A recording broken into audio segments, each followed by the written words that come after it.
сети стали появляться объявления о продаже сигнала разворота, которое устанавливается на заднее стекло и позволяет позади едущим машинам видеть, что впереди идущее авто планирует разворачиваться. Повторитель разворота, как написано в объявлении, продается за 14 тысяч тенге в розницу и за 12 тысяч оптом. Сигнал разворота включается заранее, как и обычный поворотник, но не с рычага под рулем, а с пульта, который можно прицепить к ключу зажигания. По словам продавцов данной продукции, товар предлагается для автолюбителей, которые неравнодушны к своей безопасности и рядом находящихся пассажиров.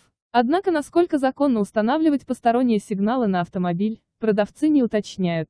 Между тем в Комитете административной полиции МВД РК сообщили, что это не противоречит правилам дорожного движения. Установка указанного устройства не противоречит ПДД, а также требованиям действующих технических регламентов и стандартов, отметила пресс-секретарь ведомства Ирина Лукьянина.